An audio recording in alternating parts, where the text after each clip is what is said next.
I have this theory that virtually anyone can act in the right part. Yes. And there's a genius in recognizing what someone would do really well and putting them in that right position. And a great, there's a continuum that ends, say, at, Daniel Day-Lewis, say, who can do pretty much anything, and then I'm down more the other end of that. But here and there are things that I can do where I use my lack of camera presence.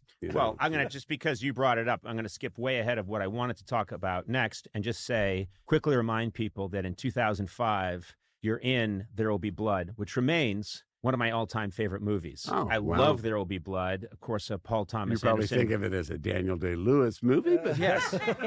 But I'd be wrong. Some might even give it to the child who goes deaf. It's a movie, and I remember going and seeing that movie and absolutely loving it. It's so in my wheelhouse, and you have these scenes with Daniel Day-Lewis, and I completely believe that your job was selling land in California in 1903. And it was a real thing, because I was like, that's Jim Downey. That's my friend. He gave me my start. Oh my God. I lost myself in the scene. I forgot it was you. It was great. Well, I had known Paul Thomas Anderson, weirdly, met him when he was 10 years old, when his father, Ernie Anderson, I arranged to be booked at Letterman when I was the head writer at Letterman in 1983. Ernie Anderson used to be back in the 80s, was the voice of ABC. If you remember those ads, the Love Boat. Yeah. Vegas, it's the mob. It's the Love Boat. And so he brings Paul as a 10-year-old kid, and because why am I son? This is my son. And I remember meeting him, and then I saw him again. That was 1983. I saw him again. Well, no, he wouldn't have been 10. Whatever, 1983 to 1998, 15. Yeah. No, it was something like that. And he might have been younger then. Doesn't matter. No, it does. Oh, okay. I need to know his exact age, or this story doesn't make it to the final cut. I don't know Paul Thomas Anderson. No, I do. The whole thing falls apart. And you weren't even in There Will Be Blood. Give me that. Give me that. You never wrote for Saturday Night Live. But it says here, a close friend of Epstein. That is true. That is true. But can I say something? I'm gonna, because I need to get you to. I got to corral you a little bit here. Can I do it fast? Paul Thomas Anderson. I don't think you can. I meet him again when he's doing Boogie Nights. Boogie Nights, yeah. And going out with Maya Rudolph. He decides I have some kind of look that he simply has to have in his movie. So years later, he's casting There Will Be Blood, and he basically is holding up the entire production trying to find me. And had been a year, a kind of a drinky year for me, and I kind of disappeared. Sure. And he tracked me down, and that's what sort of pulled me out of my situation. Oh, good. And I flew me out to El Paso, and then I drive 7 hours to Marfa, Texas, and that night was in a fitting room with Daniel Day-Lewis. Can I just say, that's the craziest intervention I've ever heard of in my life. I know. I'm really worried about Jim. He's really hit the bottle. Go get him and put him in a Paul Thomas Anderson movie. Put him with Daniel Day, and it scenes with Daniel Day-Lewis, the greatest living actor. Yes. That'll snap him out of it. And I remembered saying to him, like, Paul, this is fucking madness. It's fucking Daniel Day-Lewis. And I go, I don't want to just ruin your movie. Mm-hmm. And he goes like, no, he won't let you. He won't let you be bad. And I go, well, okay. I mean, I'm going to see how good he is. The only time I ever heard him use his actual speaking voice, which is incredibly soft and gentle. It's like it's very whispery and it's very delicate. Right. I can't do his accent as well, but it's incredibly cultured and upper class and everything.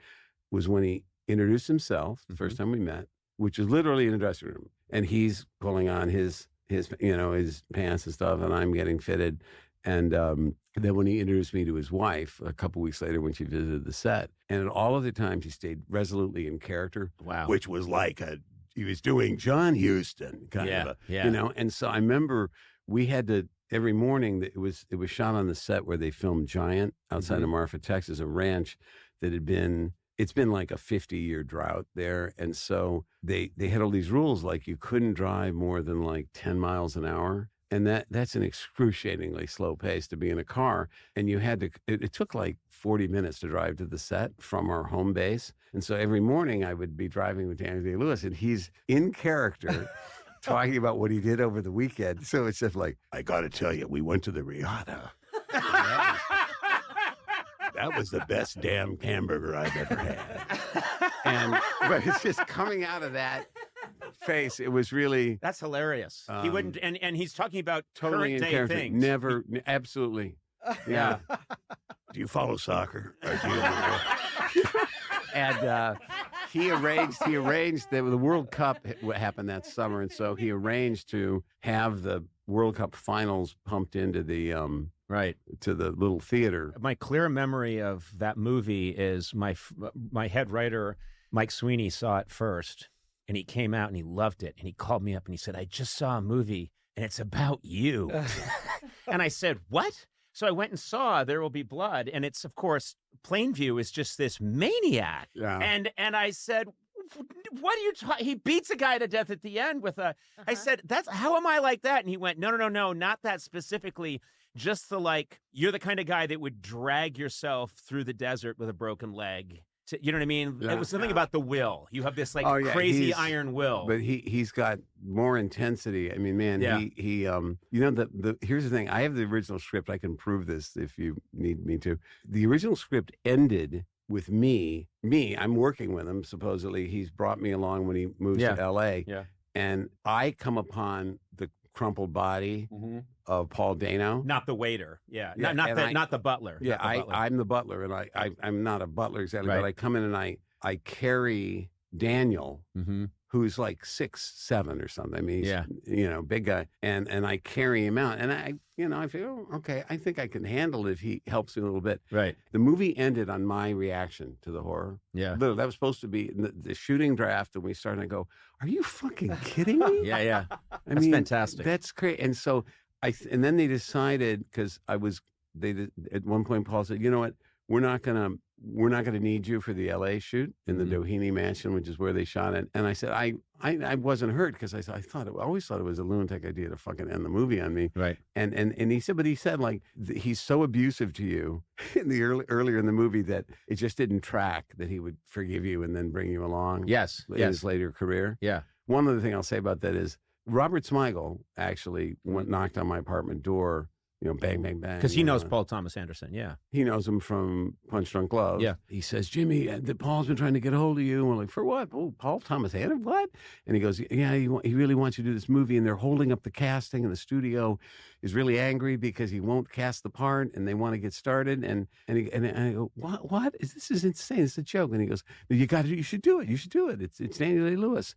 And so I said, okay. So, and then later that afternoon, I have to get an early fitting at a studio in New York. And then I flew like the next day, Saturday, to El Paso. But that night I get fitted. And on Monday at 6 a.m., we did our first scene on camera. My proudest boast is that I couldn't have ruined the movie, because you'll notice he got the Oscar. So. All right. So